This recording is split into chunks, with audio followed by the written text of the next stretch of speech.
Hi everyone, I'm Asha, an Akashic Records reader, blogger, and podcaster.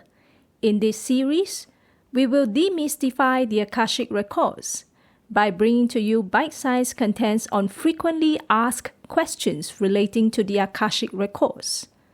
We will also explore topics relating to spirituality, as well as practical application, learnings, and reflections in the Akashic Records. My Akashic Masters are very excited to join us in this journey. We send much love, light, and blessings to all. Welcome to episode 56 of Case Study 14 of an Akashic Light reading and healing session with Miss A. So Miss A came to me for a general Akashic Records session and asked the following questions. On the first question, Miss A asked, on Miss A's relationship that ended, is there any insight that we can share? The Master shared that there is some confusion because to a certain extent, you cling on to his physical existence, and his absence makes you feel at a loss. Like, what are you going to do without him? How is life going to unfold without him? And you are unable to predict what happened. Was it your fault, his fault, or both? And there's this niggling feeling of self-blame, even self-harm, that it was due to your fault that the whole relationship spiraled down. And the consequence was drastic in that both of you had to break up without any alternative to remedy the situation. In short, that confusion stems somewhat from your need to kind of cling on to his physical existence because you have been attached to him emotionally and physically, and that level of self-blame within. Miss A queried whether that was the right and clear decision, as she was worried that she was acting out because she was stressed or triggered by past issues or trauma. To which her master said that there is a mix.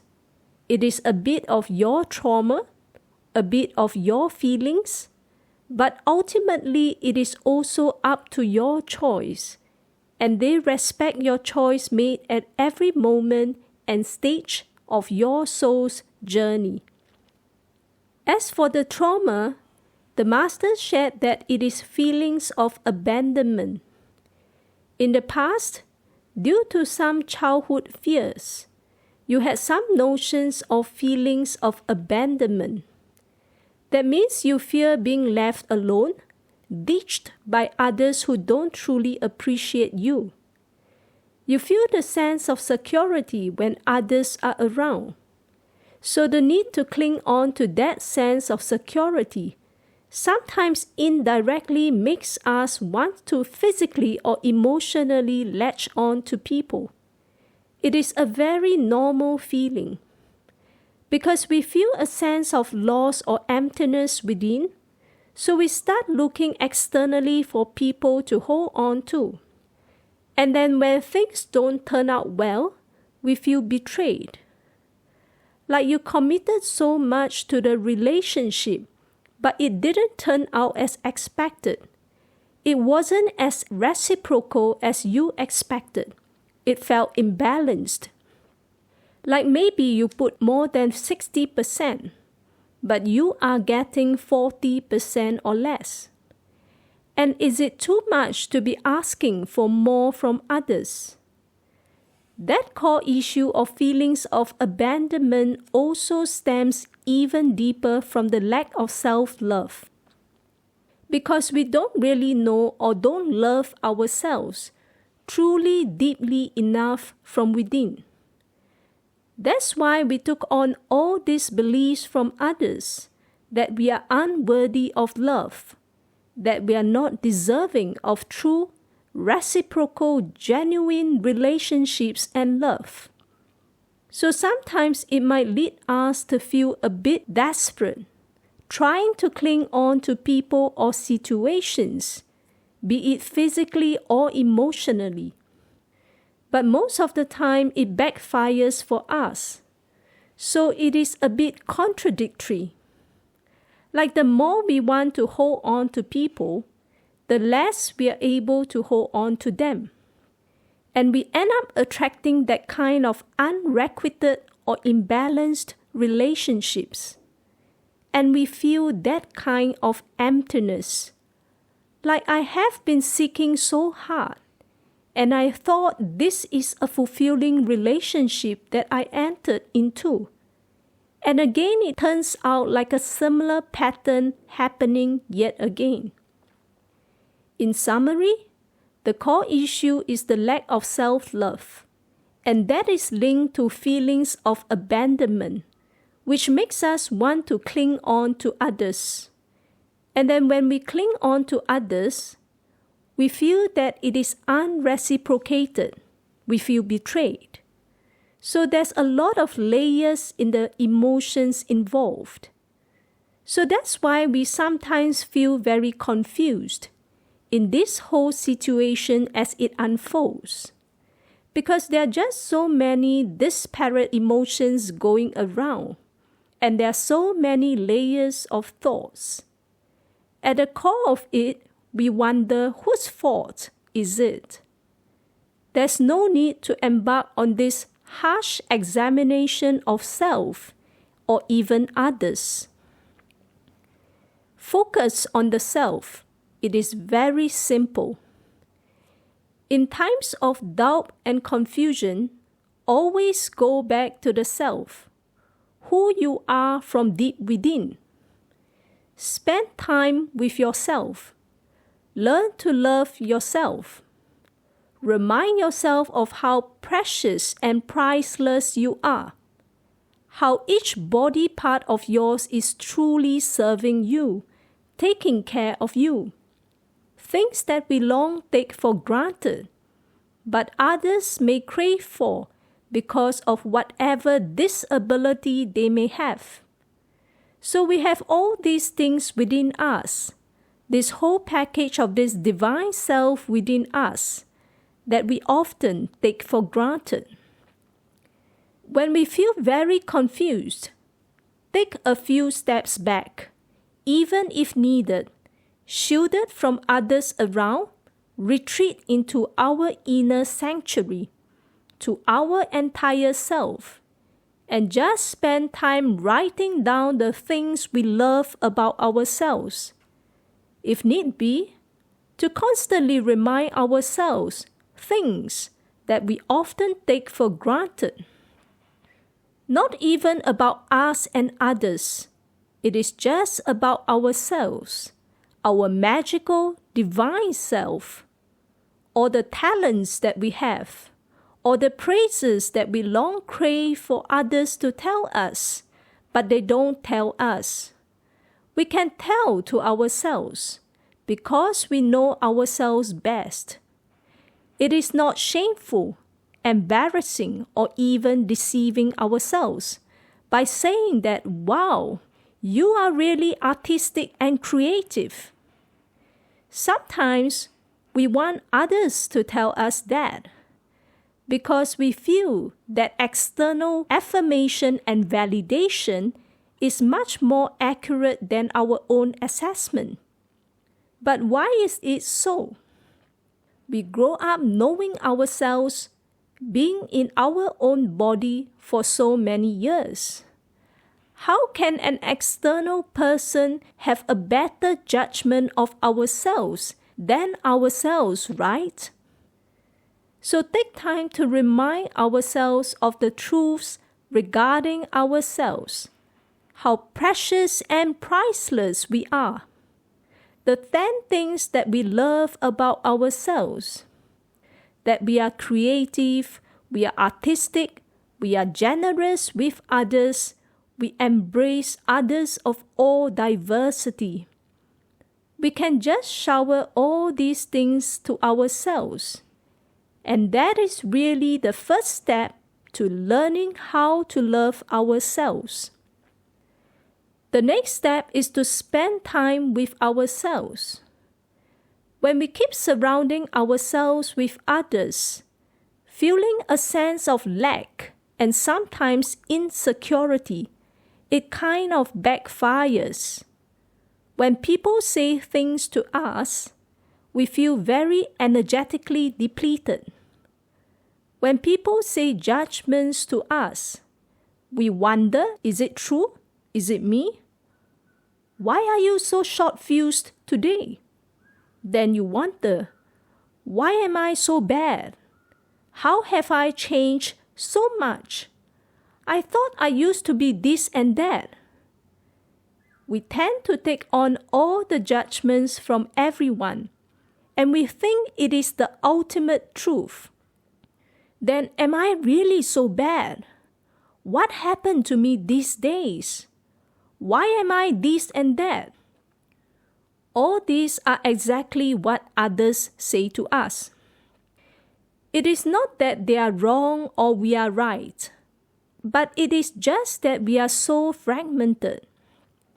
We haven't been spending enough time for ourselves.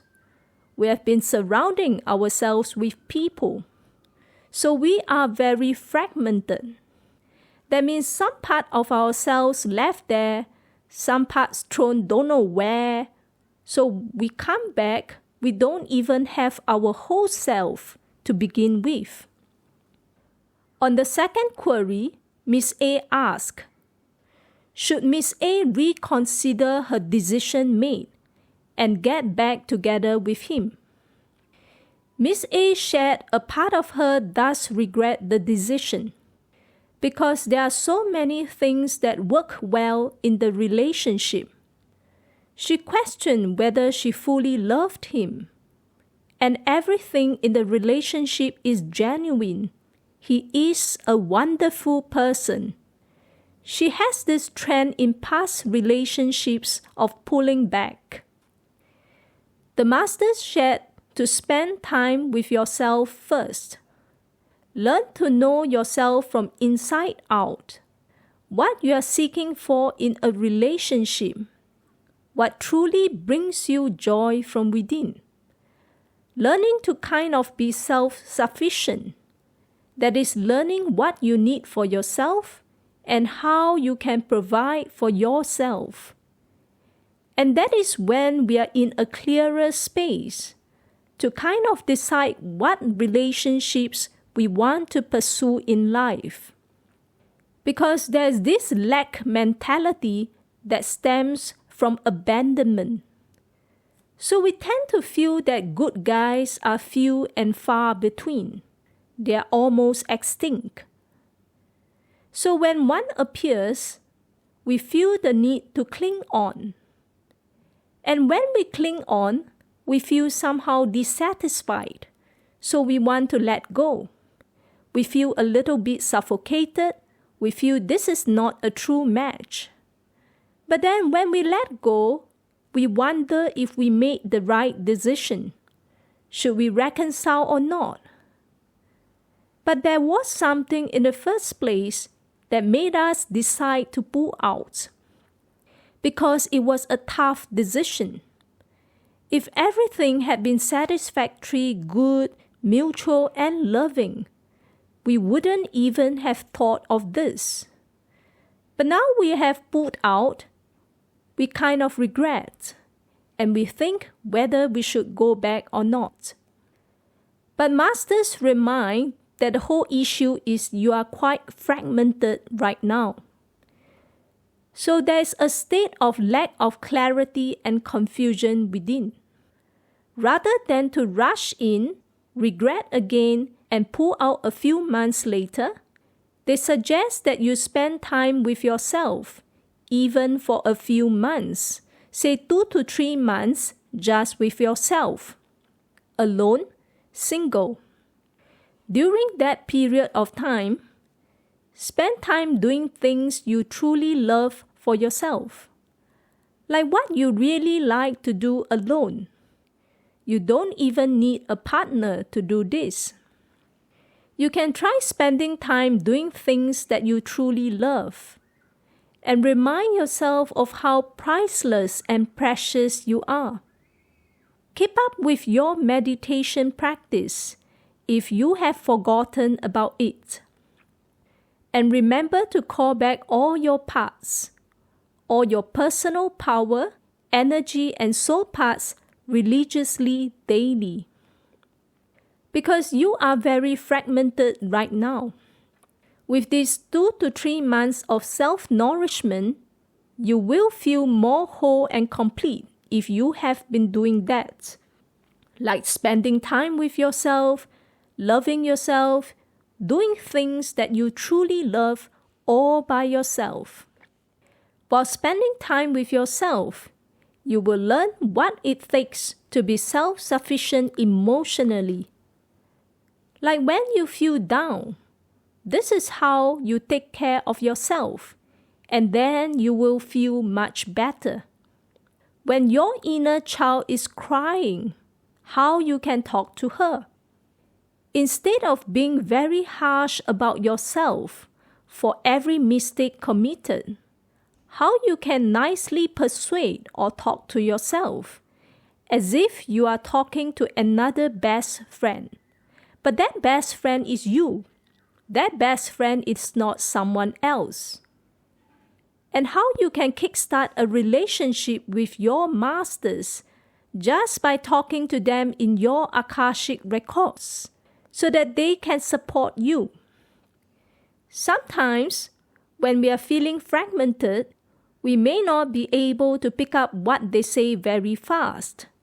Or we feel, is it my ego? Is it my own voice?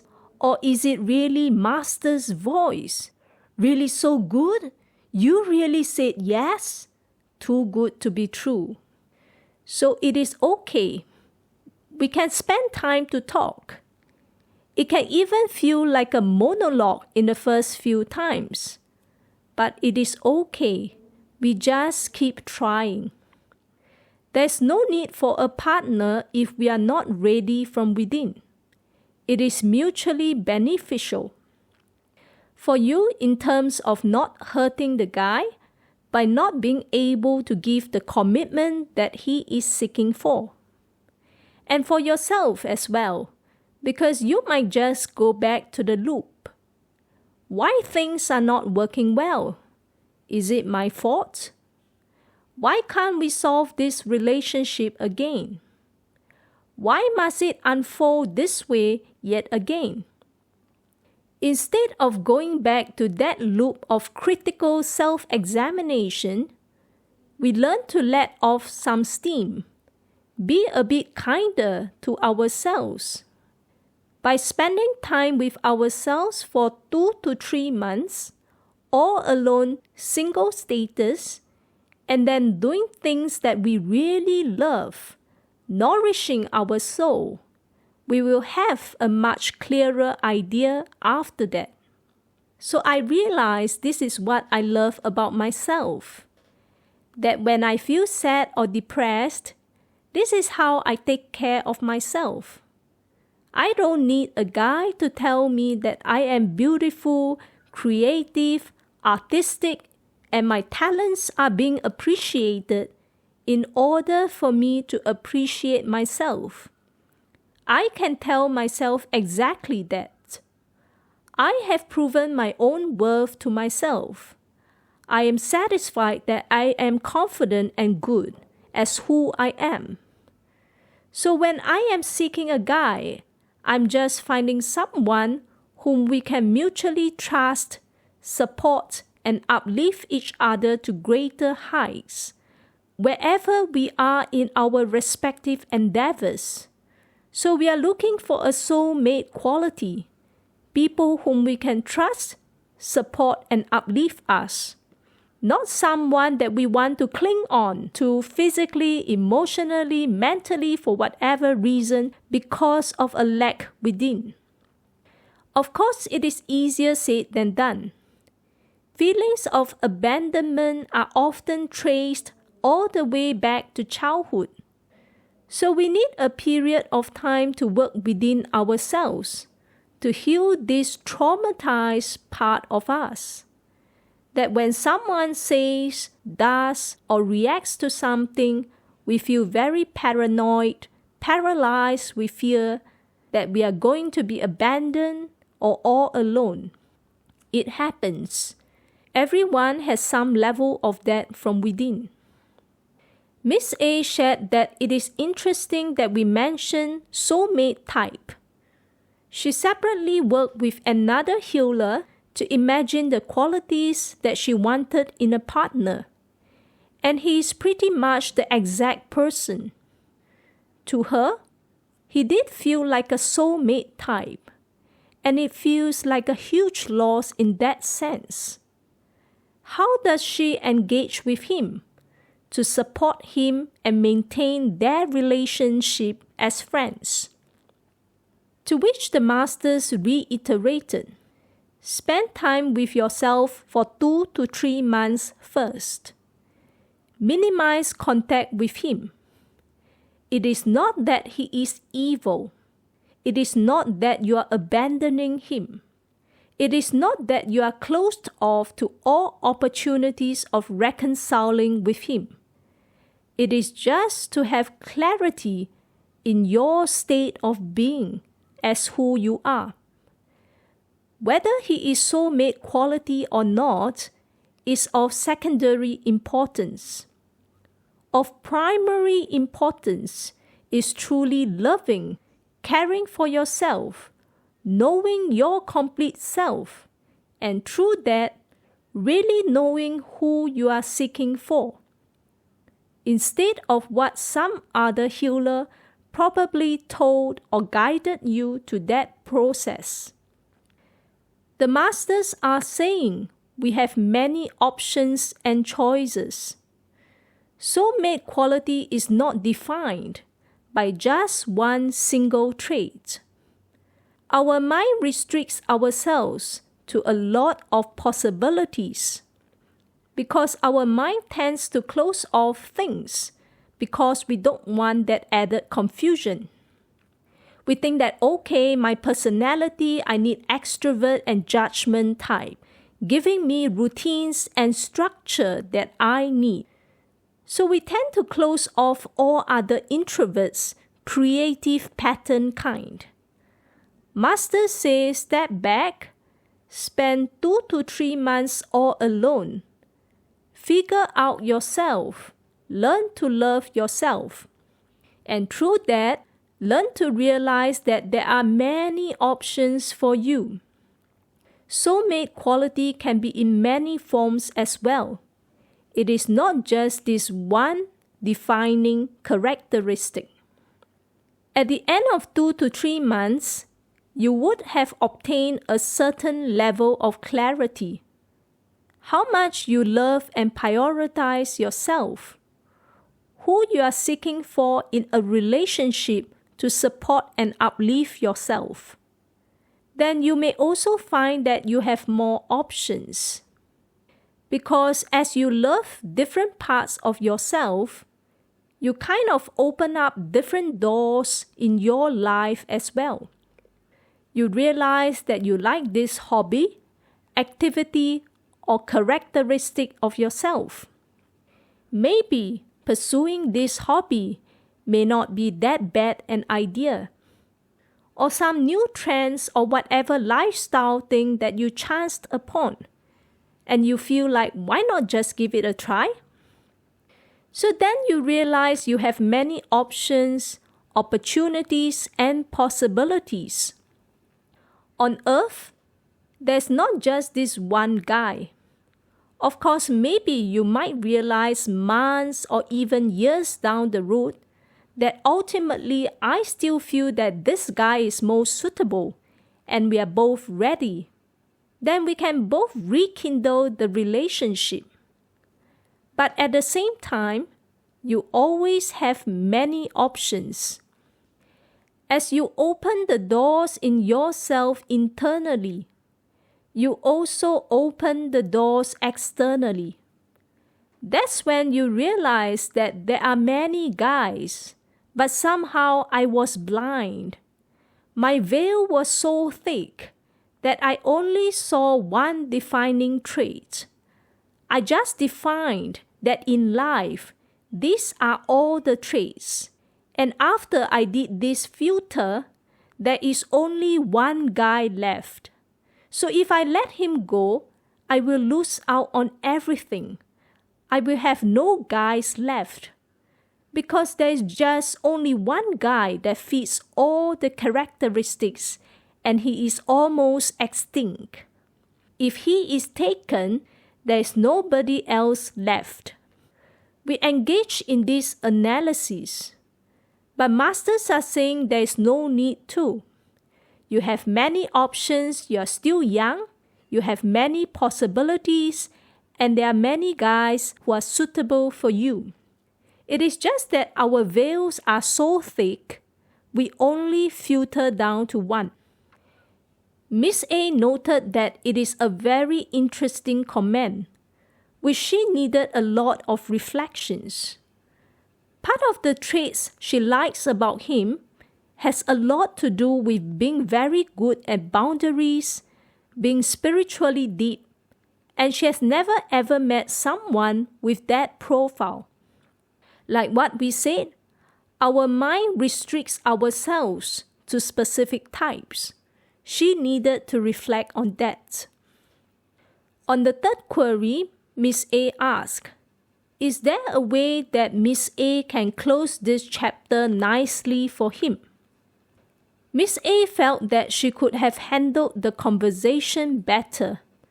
She wanted to make sure that she can close this chapter nicely for him in a way that is kind, compassionate, and on a good note.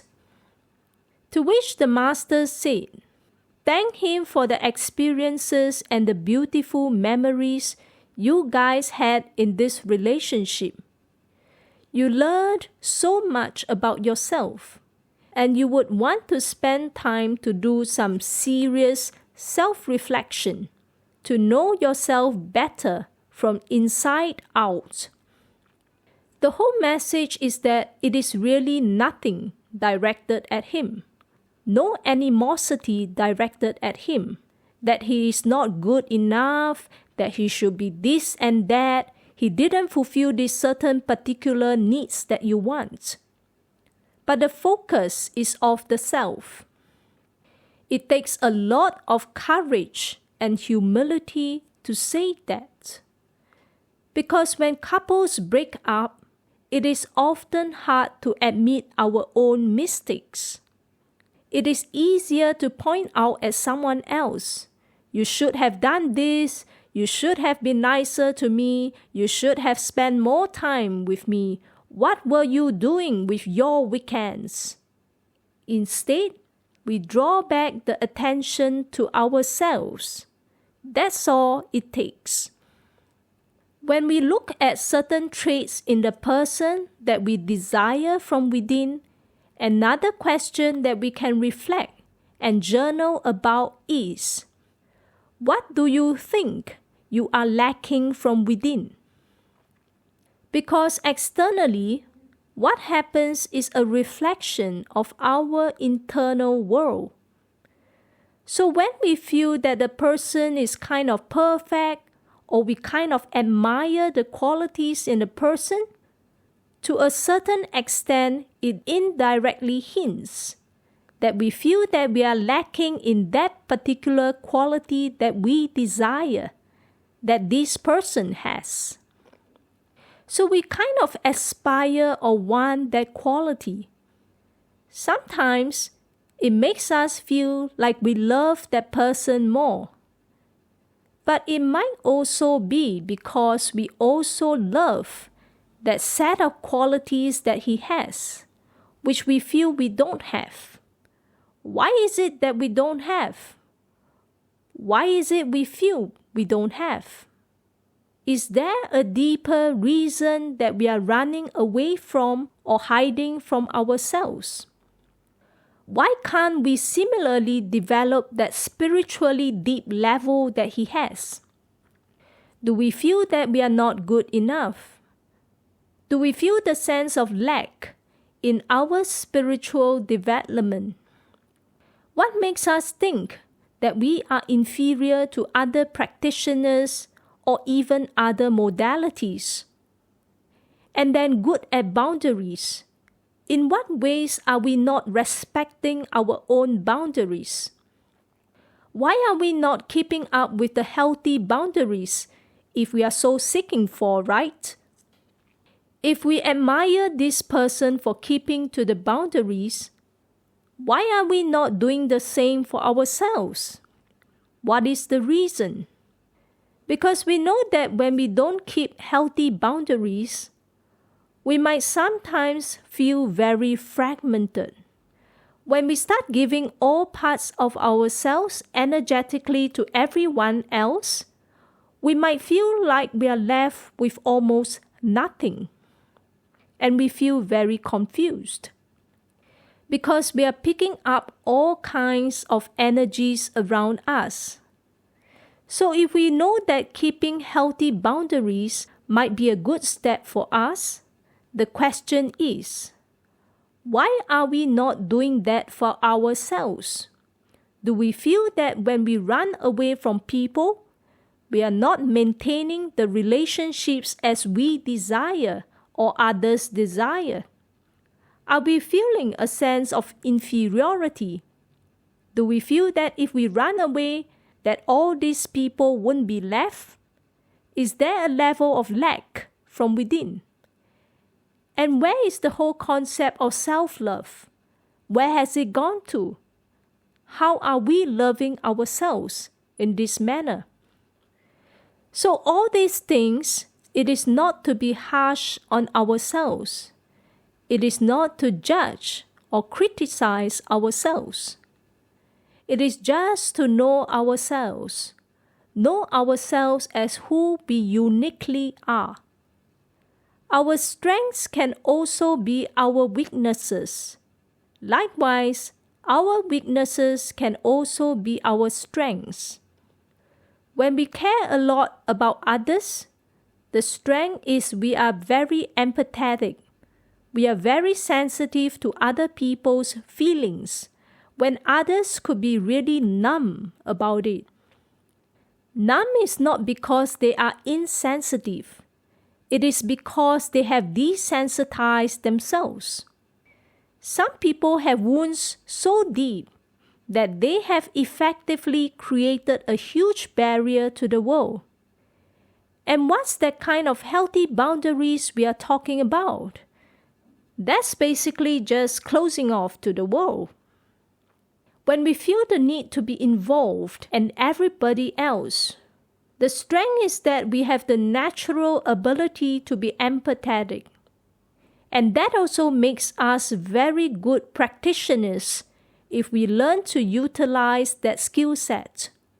To get in touch with people's feelings, but not to be overly ruminating in it, to the extent that we feel that mud is covering all over us. But just to have a better gauge, better understanding, better connection with others, so that we can help others. So your weakness is also your strength. Your strength can also be your weakness. Everything has its polarities, have both sides to it. So that's why we need to spend time to know ourselves, love ourselves, and see ourselves in a complete picture. Our stubbornness can also be our determination. Sometimes we are very stubborn. We feel like we are right. Yes, there might be something lacking within us that we can improve on.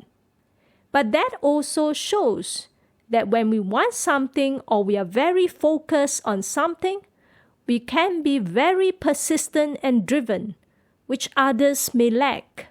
So everything has both sides. Think about that. On the fourth query, Miss A asked, how can Miss A navigate her relationship with her mother, who didn't want her to return to the country because she was really scared of COVID? To which the master suggested to pray for her daily. You can open your Akashic records, talk to your masters, and ask them to send blessings her way. Pray for her to be able to release the fears, worries, and phobias from the collective consciousness that she has picked up for COVID.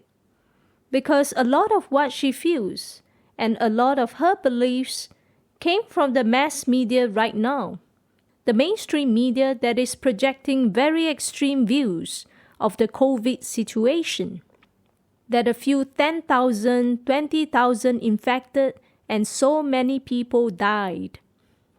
On a very superficial level, even with the vaccines, people are extremely scared of being infected and dying from COVID.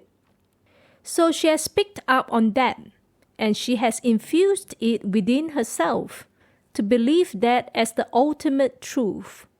It is not that she doesn't like you as a daughter. She sees it as a way to protect herself and protect you as her precious daughter. To her, she feels she is protecting you by preventing you from entry into the country.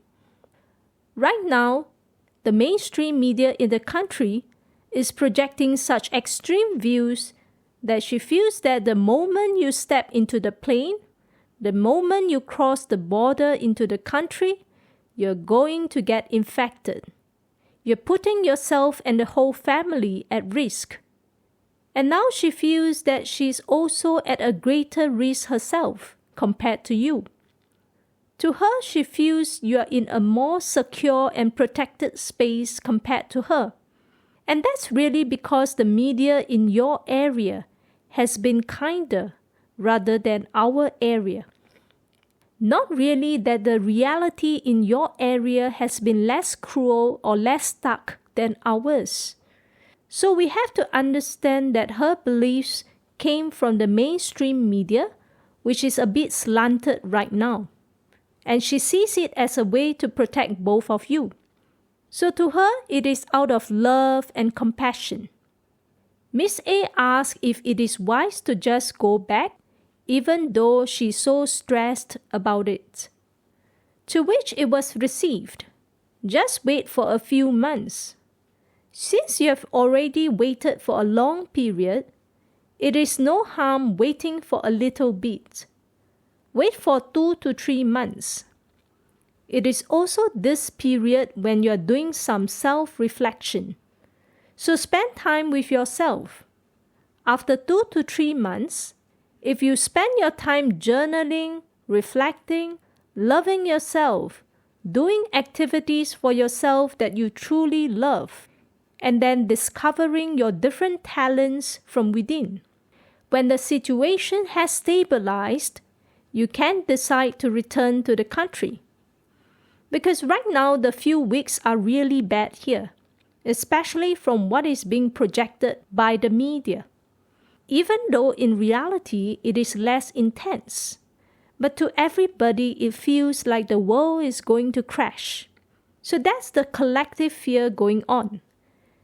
Wait for 2 to 3 months, you will also be in a healthy space. Because by spending time with yourself, you feel less fragmented. You start pulling back all your parts. When you are in a much better space yourself, you will feel more naturally inclined to make a decision to return to the country, to spend time with your mother, doing things with love and compassion, respecting her for who she is. Because you are in a much better space yourself energetically by then. There's no rush. Be patient. Wait for 2 to 3 months. During this period, do your own self-reflections. It is for everyone's good. It is also for your own good. Miss A shared that she's planning for the next trip to be in December, as 2 to 3 months is not ideal. Miss A is worried that in December, the same situation will happen again. And it feels like never ending. While her mother's idea is that it is worth it for her to be back for 1 month, but for various reasons, she doesn't think it is a good idea. To which it is received, take things step by step. We tend to worry and go into a negative spiral when we try to do projections. When we are not even there, but we project ourselves there already, like 6 months or even 1 year down the road. We come in with all kinds of permutations, and it is all worst-case scenario projections. It is not even like the situation has improved, borders have opened, things are well. But every time, it is what if there is another COVID variant? Then after that, the world is going to close or borders closed. Then after that, what is going to happen? We tend to think of all of that, but that is really unnecessary. Take things step by step. We can just focus on today, this week, at the most project up to 1 to 2 months. There's really no need to go beyond that. On the 5th query, Miss A asked, why has she been feeling quite tired for the past few months? Is there anything she can do to improve that? Because it doesn't feel right. To which the master said, it is back to the same issue. Your soul is fragmented. Because you have been spending your time around others quite a bit. You have not been spending enough time for yourself. And you have not been calling back your personal power, energy and soul parts from everywhere. So in the practitioner's course, we have the callback trio commands that you can start running. For a start, you can consider running daily or once every 2 days. Open your Akashic records to run the commands. Alternatively, when you start your meditation, after you connect to the light, just do a simple request to call upon masters to help you quickly call back all your personal power, energy, and soul parts. That also works as well. You can do it daily, just at the end of the day. If you want to do a quick 15 minutes spend time with yourself practice, then we can quickly connect to the light and then just call back. And we feel things coming back to us. The reason why we feel tired and exhausted is because we are extending so much of ourselves to everyone around us, that we feel that there's not much of us left. And it is not that kind of exhaustion where we can recover simply by sleeping. Even when we sleep and we wake up, we still feel tired. And we don't know where that fatigue stems from. Another level is also dietary imbalance. The masters are saying that you may not be feeding yourself with very nutritious food. So you might want to look into that. How you can find more iron content in your food as well. Miss A noted that she will have to put in more effort, and she's mostly a vegetarian, so she always struggles with iron. If need be, the convenient way is to get the iron pills and vitamin B12 as well. Vitamin B12 and iron pills are quite essential for vegetarians, because if we are not taking meat and eggs, it really closes off almost everything that we are used to. And then when we take iron-based food with tofu, it kind of contradicts with each other. So the iron cannot go with calcium. If iron with calcium, then the calcium inhibits the iron absorption. That's why it can get difficult. Because in the morning, if we want to take iron pills, and we also take a cup of milk or soy milk, then it kind of contradicts each other. So we have to be mindful of that. When we feel very tired, 2 levels for you. Energetically, it is because you feel fragmented. So you need to spend time calling back all your parts. be it through running the clearings and activations, or in meditation, just make a simple request to your masters every night to call back in your Akashic records. The second thing is dietary imbalance. They're pointing out specifically it is low iron, so you might want to look into that. Miss A also shared that she's having trouble sleeping, so she has recently started taking sleep aids. To which the master said that there's a lot of stress and pressure coming in, or you are giving to yourself. You feel that you're giving a lot of excuses to yourself. Sometimes you often want to be hard on yourself to get things done. They're saying high expectations on yourself. The chronic stress that you placed upon yourself, or you took it on because you feel others are giving you, so you need to shoulder them on. So it is on a lot of levels.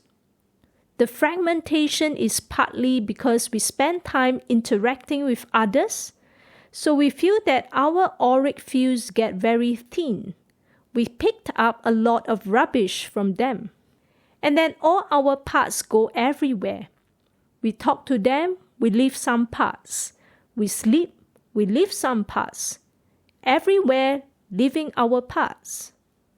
But this chronic stress, it is also to a certain extent we chose to take it on, because we feel that we are lacking from within.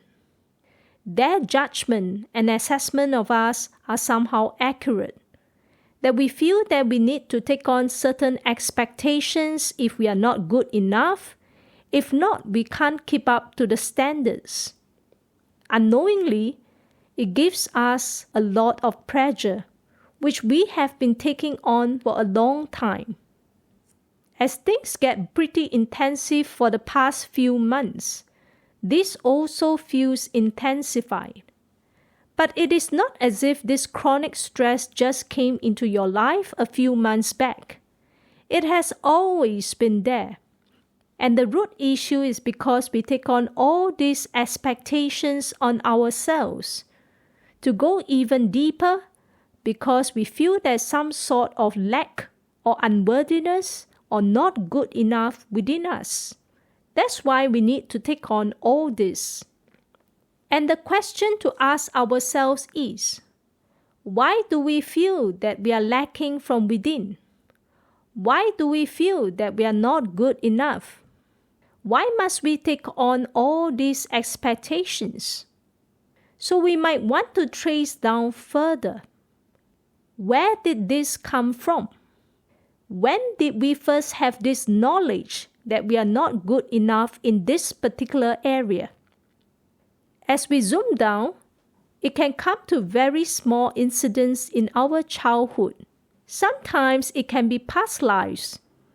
But when the past life happens, it is really something that is very deep that we may not uncover in the present life. But mostly, it is present life issues.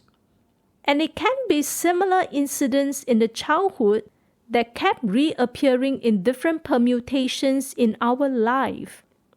Something that someone said to us so casually at a certain age that we cling on to it even till now.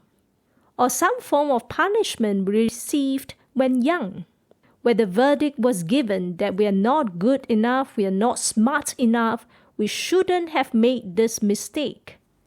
And then somehow in our subconscious mind, it stayed on, it endured, and it continued in our life up till now.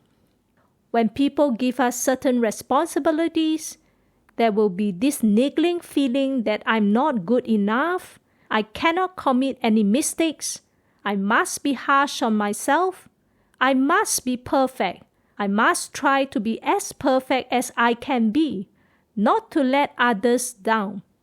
So that's what happens. Miss A resonated and asked if it is okay to continue taking the sleep aids. The masters replied that since you have learned the Akashic Light body and organ course, you can run the clearings and activations for nervous system, meridian flush, and lungs and breath before you sleep. You can choose to open your Akashic records or not. When you don't open your Akashic records, it is 50% to 70% efficacy. But if you open your Akashic records close to bedtime, sometimes people find it hard to sleep as the energies are invigorating. So if you feel that way, you can just run it outside of the Akashic records. 50% to 70% is better than nothing. Outside of your Akashic records, you can also say, I call upon my masters to bring me to the healing and restoration realm in the Akashic records when I sleep. And that's really helpful to settle down the thoughts. You can also call upon Archangel Raphael and his healing angels of light to surround you, send you healing to your physical and emotional bodies as you sleep, as aligned to your highest good. These are all the things that I use on myself as well. As you slow down and settle in, you can feel that tingling sensation, but we have to be very still within. They indeed have arrived, and they are taking care of us. So we can just lie there and wait to sleep. It is pretty useful. On the last question, Miss A asked, any final messages at this stage? Be kind and compassionate to yourself. Take care of yourself during these 2 to 3 months. Spend time knowing the self thoroughly. As you know yourself better, you will start to appreciate and know others around you better. It is a win-win for both. Next, we went on to the healing segment of the Akashic Record session. Miss A wanted the healing to focus on how she relates to people and the situation with the guy in the relationship which ended. We went through a guided meditation where we covered the following issues. First, we called upon Miss A's Akashic Masters, spiritual guides, archangels, angels, and all pure light beings assisting her in her soul's journey right now to surround her in a circle of light and oneness. Next, we called in the energy of stillness to flow into all 4 bodies, namely the physical, emotional, mental, and spiritual bodies. After which, we connected to the central pillar of light. We invited Archangel Metatron to bring down the central pillar of light from the heavens above, infusing our entire body with light, allowing the central pillar of light to also connect downwards to Mother Earth and then travel upwards to connect to her heavens above. We also ran the Akashic Light clearings and activations, which are energetic commands that assist the body to heal and shift as guided and as aligned to a person's highest good. For the clearings and activations, we ran the commands for the fear of rejection and feelings of hopelessness and release, to release all these dense energies stuck within the body. We also ran patience to infuse the energy of patience within the self to create that space next to know thyself, to know ourselves from a deeper level within, our likes and dislikes, thoughts and beliefs, all of which shape our perspectives, our beliefs, and ultimately our actions. We also ran clearings and activations for divine love to assist us to feel the unconditional love of God, Source or Creator, Buddha's compassion for us to cultivate the level of compassion for self and also for others. Peace within, which is very helpful when we sometimes feel very overwhelmed and confused by all the external events and situations around us. We also ran clearings and activations for merge with higher self to merge with the higher part of us that is wise, whole, and complete, knows what we need and not just what we want. We ran courage to activate the courage within us to love ourselves and make the right decisions for ourselves. Lastly, we ran protection like grid to create a shield of protection 6 feet around us, protecting us from all foreign negative lower dense energies around us. We also caught back all of Miss A's personal power, energy, and soul parts that she may have given away, left behind, taken away from her, or stuck in time and space, across all timelines, dimensions, realities, lifetimes, realms, space, and cosmos, to gently return to her without causing any holes, rips, and tears in her auric fields, pulling back all these energy circuits back to her. We called upon the gold light to sweep her auric fields, to clear out all discordant or disruptive energies and to patch all holes, rips, and tears in her auric fields. Lastly, we invited Miss A's Akashic Masters to send blessings to her before closing the session. And we are grateful for Miss A's sharing of her testimonial and experience for this session. This is what she wrote.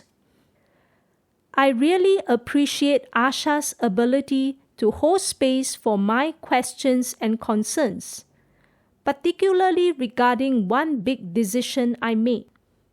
I reached out to her with fairly late notice, but she made time for me, and her insights helped me reach a peaceful state of mind. With the help of the Masters, she offered ways for me to anchor myself and return to an inner stability from which I could better understand myself, process with clarity, and embrace the episode's wisdom and learnings. I'm able to open my own Akashic records myself and have done so regularly for the past few years, but I still found it very helpful to seek Asha's help. I felt that I could be vulnerable and share my challenges with her. She is very patient, kind, and even offered to clarify any questions and issues. I would recommend Asha for anyone who is looking for some support to deal with their life challenges.